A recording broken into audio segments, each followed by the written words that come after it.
recording in progress. Hello, sir and madam. How you all are? Hopefully, you all are fine and yes, very healthy. Before starting the session, sir, let me introduce myself. I am Rajiv Kumar Ranjan, and that is my mobile number and email ID. If anything further you need clarification, you can reach out me in this contact details, sir. If you talk about my qualification, then I have completed my BTech in mechanical engineering, and I have more than 7 years of teaching experience in the field of GATE, ESC, and SSC JE. Out of these 7 years of teaching experience, 5 साल से ज्यादा हम SSC JE field में काम किए हैं, and 2 years I have worked as a freelancer in the field of GATE and ESC in different institute like GATE Forum, Engineer Success, Engineers Zone, IS Academy. All these are more than 5 years of teaching experience in the field of SSC, JE, and A, basically in the institute like KD Campus, Paramount, all these institute. अगर आप sir achievement की बात करेंगे, then I have cleared 5 times GATE and 2 times SSC JE का जो prelims है that I have cleared. और जो मैं डील कर रहा हूँ लास्ट 7 years से, जो मोस्टली मैं कवर करता हूँ, दैट इज थर्मल इंजीनियरिंग. अगर मैं थर्मल इंजीनियरिंग का एसएससी जेई में लेटेस्ट ट्रेंड, मतलब पिछला मैं 3 या 4 साल की अगर मैं आपको एनालिसिस बताऊं, तो थर्मल इंजीनियरिंग जो क्वेश्चन आता है, अगर 100 क्वेश्चन जो आ रहा है हमारा टेक्निकल पार्ट में, उसमें से आप देखोगे 65 to 70, even more than 70 question होता है जो इसी चारों पार्ट्स होता है, थर्मल इंजीनियरिंग से होता है. थर्मोडायनामिक्स, आईसी, पावर प्लांट और रेफ्रिजरेशन एयर कंडीशनिंग, आरएसी जिसको बोलते हैं, यहीं से बहुत ज्यादा क्वेश्चन आते हैं. तो आप समझो, इतनी ज्यादा सिलेबस में से अगर ये 4 या 5 सब्जेक्ट में बात करूं, जहां से 70% अगर आपका टेक्निकल क्वेश्चन कवर हो रहा है, then you can understand how much important these are. So अगर मैं बात करूं सर, यहाँ पे मैं पढ़ाने की मैं किसमें कितना आवर्स लेने वाला हूँ, तो जो थर्मोडायनामिक्स होता है, it will take approximate 40 hours. Will complete all the things, cover most of the PYQ, new question भी देखेंगे. अगर हम आईसी इंजन की बात करेंगे तो it will takes approximate 20 hours. Power plant में बात करूं तो ये भी 25 आवर्स के अप्रोक्स लेगा. अगर मैं आरएसी की बात करूं, रेफ्रिजरेशन एयर कंडीशनिंग, ये भी अप्रोक्सीमेट 20 आवर्स में ये कवर होता है. अगर मैं थर्मोडायनामिक्स की बात करूं तो ये बहुत बेसिक है. अगर आप चाहते हो कि हमारा कॉन्सेप्ट बहुत अच्छा से बिल्डअप हो IC engine, power plant, refrigeration के लिए, तो इसके लिए आपको थर्मोडायनामिक्स का नॉलेज होना बहुत जरूरी है. एग्जाम में भी यहाँ से अच्छा खासा क्वेश्चन आता है. अगर आप पावर प्लांट की बात करोगे, बहुत ज्यादा क्वेश्चन आपको पावर प्लांट से देखने को मिलेगा. अगर मैं मोर प्रिसाइजली टॉपिक का नाम बोलूं, यहाँ पे जो आपका बॉयलर हो गया है ना, वहां से बहुत क्वेश्चन देखने को मिलेगा. कंप्रेसर हो गया, वहां से क्वेश्चन देखने को मिलेगा. रैंकाइन साइकिल, बीटल साइकिल, यहाँ से क्वेश्चन देखने को मिलेगा. ओवरऑल क्वेश्चन इजी आता है. अगर मैं आईसी इंजन की बात करूं, यहाँ पे ऑटो साइकिल हो गया या डीजल हो गया या उसका डुअल हो गया, उसका कंपेरिजन हो गया, फ्यूल कंजम्पशन एनालिसिस हो गया, इस सब से क्वेश्चन आपको देखने को मिलेगा. रेफ्रिजरेशन एयर कंडीशनिंग की बात करूं तो यहाँ पे वेपर कंप्रेशन किसी ऑब्जेक्टिव क्वेश्चन आपको देखने को मिलेगा. सबसे ज्यादा इंपॉर्टेंट जहां से क्वेश्चन हर साल आता ही आता है, ये साइकोमेट्री, जो कि बहुत इंपॉर्टेंट होता है आपका रेफ्रिजरेशन एयर कंडीशनिंग में. यहाँ से क्वेश्चन आपको देखने को मिलेगा. इसके बाद अगर आप बात करते हो तो इवेपोरेटर होता है. अगर आप गेट ईएससी की बात करो तो इवेपोरेटर वहां पे नहीं होता है, लेकिन अगर आप एसएससी जेई के पॉइंट ऑफ व्यू से बात करो, इवेपोरेटर से हर साल एक क्वेश्चन टाइप्स ऑफ इवेपोरेटर पे आ जाता है. तो all these are very important, and yes, that part is covered approximate 65 to 70% of your question. So आप समझ सकते हैं कितना इंपॉर्टेंट है माय डियर फ्रेंड्स. तो अभी का जो ये सेशन है, हम लोग थोड़ा सा बेसिक डिस्कस करेंगे आईसी इंजन के बारे में. अगर मैं इसको पूरा कवर करूं तो अप्रोक्सीमेट 20 और 25, मोर, इससे ज्यादा नहीं लेगा. तो यहाँ पर थोड़ा सा हम लोग अभी आईसी इंजन की बात करते हैं. सो माय डियर फ्रेंड्स, पहले हम समझते हैं, देखो हमारा इंजन काम कैसे करता है. चाहे हमारे पेट्रोल इंजन हो या डीजल इंजन हो, थोड़ा थोड़ा अलग अलग चीज होगा. पहले मैं थोड़ा सा बेसिक कॉन्सेप्ट की बात करता हूँ. तो हमारे पास क्या होता है, ये हमारा एक दोस्त पिस्टन पिस्टन सिलेंडर अरेंजमेंट है. ओके,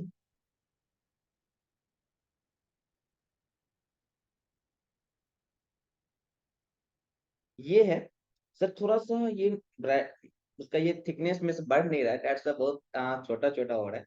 ये हमारा पिस्टन है बच्चों, और यहाँ पे हमारे पास एक इनलेट पोर्ट होगा और यहाँ पे एक एग्जिट पोर्ट होगा, इनलेट वाल्व बोल लो, है ना. इधर से क्या होगा, एएफएम आएगा, एयर फ्यूल मिक्सचर आएगा। एएफएम बोले तो एयर फ्यूल मिक्सचर। ये पिस्टन जो है ना नीचे आएगा, जो पिस्टन नीचे आएगा यहाँ पे प्रेशर डिफरेंस क्रिएट होगा। बाहर में प्रेशर ज्यादा है, अंदर में प्रेशर कम है, तो क्या होगा, flow high pressure to low pressure होगा। तो अंदर की तरफ आपका जो एयर फ्यूल मिक्सचर है, अगर मैं बात करूं, मैं पेट्रोल इंजन की बात करता हूँ, तो यहाँ पे एयर फ्यूल मिक्सचर बोले तो एयर होगा, साथ ही साथ यहाँ पे पेट्रोल भी होगा। तब ये जब ये नीचे आएगा, इसके अंदर में एएफएम आने लगेगा।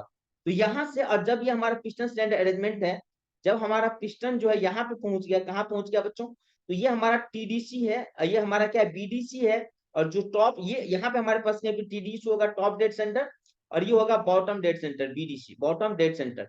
इसमें पूरा पूरा क्या भर गया है, तो बोलेंगे पूरा पूरा जो हमारा एयर फ्यूल मिक्सचर है ये बढ़ गया है। पूरा पूरा उसमें क्या है बच्चों, एएफएम है। यहाँ से यहाँ तक जो था हमारा कैसा प्रोसेस है बच्चों, तो हम बोलेंगे सर यहाँ से यहाँ तक जो हमारा हुआ था, ये हमारा क्या हुआ था, सक्शन हुआ था। ठीक है, इसके बाद इसको हम क्या करेंगे, कंप्रेस करेंगे। कंप्रेस क्यों करेंगे वो भी मैं आपको बताऊंगा। उसके बाद स्टार्ट क्या होगा, कंप्रेशन। तो मैं यहां से लेता हूं, हो सकता है आपको ना दिखे इधर, तो मैं यहां से स्टार्ट करता हूं, फिर हमारे पास क्या होगा बच्चों, कंप्रेशन। कंप्रेशन में क्या होगा, अब हमारा जो पिस्टन है ना, ये पिस्टन ऊपर जाएगा। पिस्टन क्या होगा बच्चों, तो पिस्टन आपका ऊपर जाएगा, कुछ ऐसा। इसके अंदर क्या था आपका, एएफएम। देखो, जब कंप्रेशन हो रहा है, जब उसको कंप्रेस कर रहे हो, आप उसको दबा रहे हो, तो इससे क्या होगा, इसमें जो एएफएम है, एयर फ्यूल मिक्सचर है, उसका टेम्परेचर क्या होगा बच्चों, बढ़ेगा। बिल्कुल बढ़ेगा, टेम्परेचर भी बढ़ेगा, एज वेल एज प्रेशर बढ़ेगा। और आप समझते हो, अगर मैं अभी जो मैं डायग्राम दिखा रहा हूँ, ये हमारा पेट्रोल इंजन का है, बोले तो ऑटो साइकिल का है। यहाँ पे एक स्पार्क प्लग भी लगा रहेगा, कुछ इस टाइप से क्या होगा बच्चों, स्पार्क प्लग होगा। ओके, यहाँ पर भी एक आपका स्पार्क प्लग होगा। इस तरह से यहाँ पे आपका आ गया। मान लो यहाँ पे पूरा पूरा कंप्रेशन हो चुका है, ये जो है हमारा बच्चों क्या हो चुका है, कंप्रेशन एंड हो चुका है। और इसमें अब वेरी हाई कंप्रेस्ड, बहुत ज्यादा कंप्रेस्ड एएफएम है। वेरी हाई कंप्रेस्ड मतलब इसका प्रेशर भी ज्यादा है, साथ ही साथ टेम्परेचर भी क्या है, बहुत ज्यादा है। और यहाँ से यहाँ तक क्या हुआ है बच्चों, यहाँ से यहाँ तक आपका क्या हुआ है, तो बोलेंगे सर कंप्रेशन हुआ है। हमने इसको क्या किया, कंप्रेस किया। तो जो ही कंप्रेशन एंड हुआ, at the end of compression, जो ही कंप्रेशन एंड हुआ, यहाँ पे स्पार्क प्लग में क्या होगा, स्पार्क जनरेट होगा। यहाँ पे एक स्पार्क प्लग होगा, जहाँ पे स्पार्क जनरेट होगा। मैं बता दूं, यहाँ पे जो वोल्टेज होता है approximate 10,000 ampere, 10,000 volt, not ampere, 10,000 volt का यहाँ पे ये होगा, और इससे यहाँ पे स्पार्क जनरेट होगा। अच्छा एक बात बताओ, जब ये स्पार्क जनरेट होगा बच्चों, जब ये स्पार्क जनरेट होगा, तो इसके अंदर क्या है, एएफएम है। एएफएम बोले तो एयर फ्यूल मिक्सचर। फ्यूल में क्या है बच्चों, तो सब पेट्रोल है। जब पेट्रोल के पास जब स्पार्क होगा, तो उसमें क्या होगा, उसमें सब बर्निंग होगा, उसमें आग लगेगा।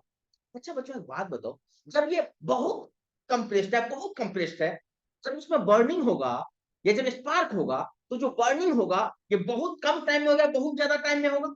तो बोलोगे सर देखो पेट्रोल है, बहुत हाई कंप्रेस्ड है, तो ये जो स्पार्क होगा, ये फ्रैक्शन ऑफ सेकेंड में होगा। और ये कहानी जो है सर, फ्रैक्शन ऑफ सेकेंड में हो जाएगा। मैं इनफैक्ट आपको बताऊं, ये जो टाइम होता है तकरीबन 10⁻³ सेकेंड, मतलब इतना ही देर में पूरा पूरा बर्निंग हो जाएगा। मुझे एक बात बताओ, जिस दौरान 10⁻³ सेकेंड में ये पिस्टन कितना मूव करेगा बच्चों, बोलोगे सर नहीं के बराबर मूव करेगा, नहीं के बराबर। ये बच्चों एक सेकेंड नहीं, एक सेकेंड का 1,000 माफ, और उससे भी ज्यादा। तो आप बोल सकते हो सर इस दौरान ऐसा होगा कि मानो कि पिस्टन रुका हुआ है। अच्छा बच्चों, जब पिस्टन रुका हुआ है, तो मुझे एक बात बताओ, यहाँ पे आप बोल सकते हो कि जो हीट ऐड हो रहा है, ये किस प्रोसेस पे हो रहा है, सर वॉल्यूम कांस्टेंट है। सर वॉल्यूम कांस्टेंट है, जब हीट ऐड हो रहा है तो किस प्रोसेस पे हो रहा है, तो सर वॉल्यूम कांस्टेंट है। अच्छा वॉल्यूम कांस्टेंट है, हाँ वॉल्यूम कांस्टेंट है बच्चों।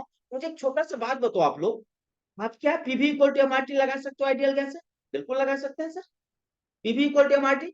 ओके सर, यहाँ पे वॉल्यूम कांस्टेंट है बच्चों, एम आर अगर कांस्टेंट है, तो क्या मैं बोल सकता हूँ P is proportional to T, बोलोगे बिल्कुल बोल सकते हैं सर। अच्छा एक बात बताओ बच्चों, एक तो ऑलरेडी टेम्परेचर ज्यादा था, जब स्पार्क होगा तो टेम्परेचर क्या होगा, और ज्यादा होगा। जब स्पार्क होगा तो टेम्परेचर क्या होगा, और ज्यादा होगा। आप बोलोगे सर जब स्पार्क होगा, जब उसमें बर्निंग होगा, तो टेम्परेचर और ज्यादा होगा। और सर जब टेम्परेचर और ज्यादा होगा, तो व्हाट अबाउट प्रेशर। मैं यहाँ लेता हूँ, अगर यहाँ पे आ जाओ, यहाँ पे हम फिर से डायग्राम बना लेते दोस्तों।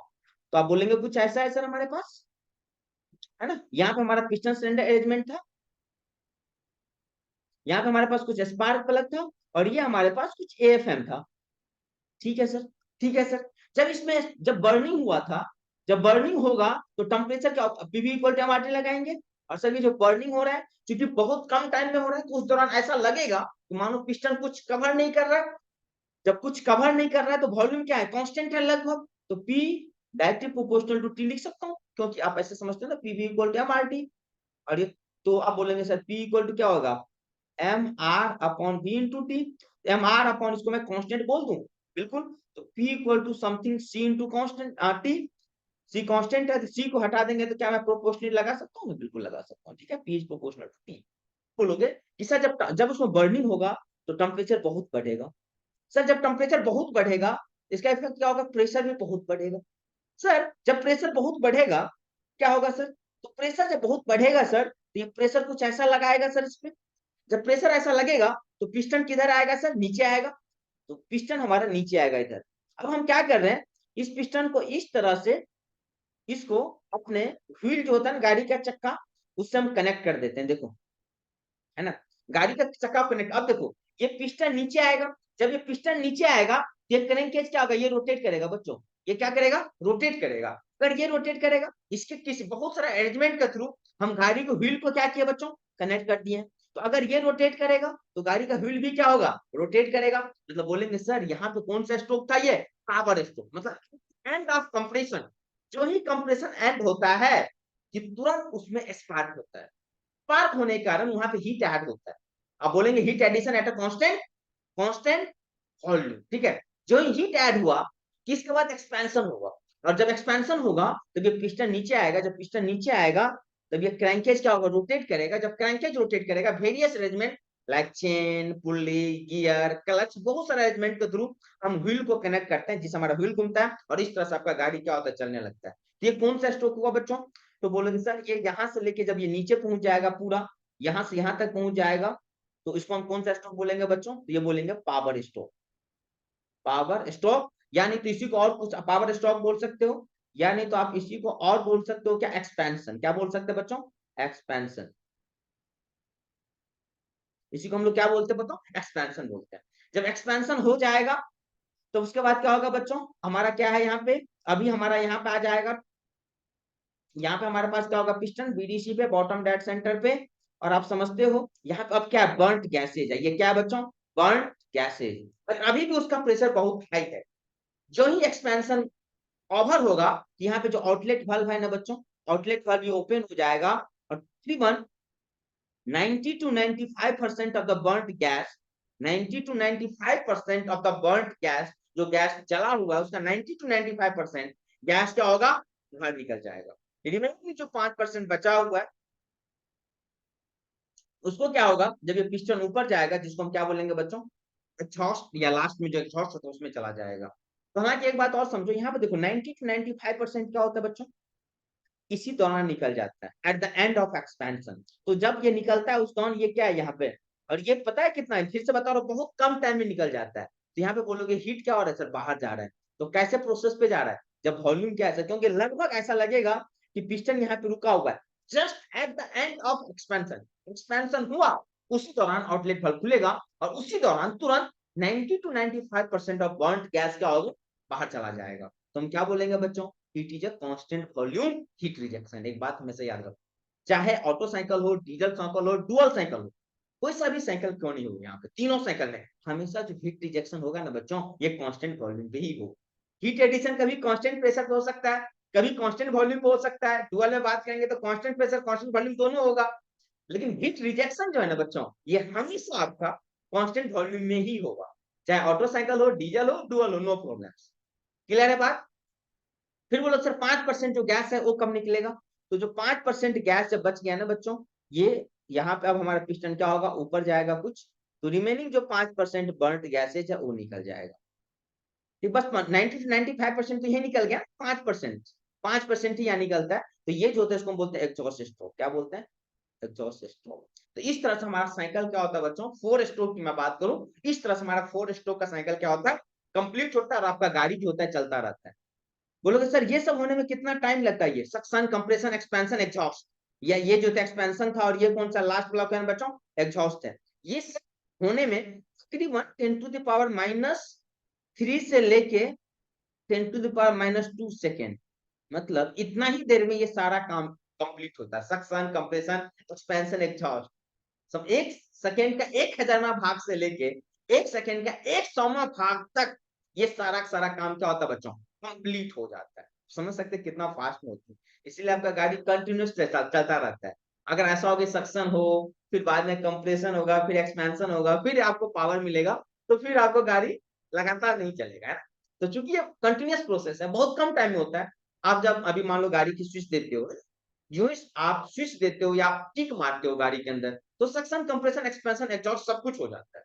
उतना ही देर जितना में आप किक मारा सब कुछ हो गया, है ना। या आप जो बात करते हो, अगर आप बात करो स्विच जो आपने होता है, अगर आप जो अपना स्विच के थ्रू जो स्टार्ट करते हो आप लोग, हैं अगर 4 चक्का की बात करो, 4 व्हीलर आप चाबी के थ्रू करते हो, सब इतना ही देर में हो जाता है।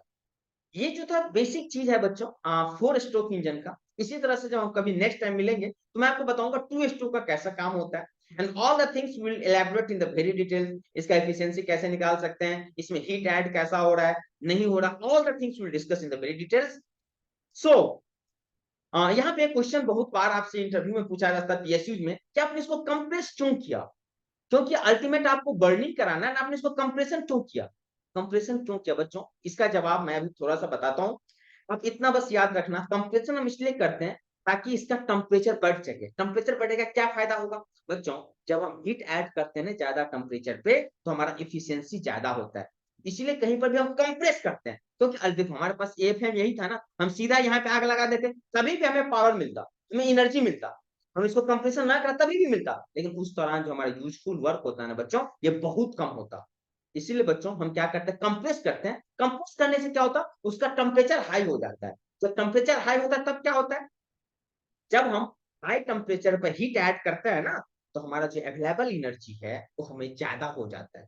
इसीलिए बच्चों हम लोग इसको कंप्रेस करके हाई टेम्परेचर तक ले जाते हैं, उसके बाद हम यहाँ पे स्पार्क जलाते हैं। इसके बाद हम यहाँ पे स्पार्क जलाते हैं बच्चों, ताकि हमारे पास अवेलेबल एनर्जी ज्यादा हो। होपफुली आपको बातें समझ में आ गया होगा। इससे आगे की बात जब हम लोग नेक्स्ट टाइम मिलेंगे तब करेंगे। थैंक यू सर, और thank you all of you sir. और अगर sir if you need any types of further clarification on the session, please reach out me in this number. क्योंकि सर टाइम का constraint है, already मैं थोड़ा exceed कर चुका हूँ, तो मैं सेशन को कंटिन्यू नहीं कर सकता। Thank you sir, thank you.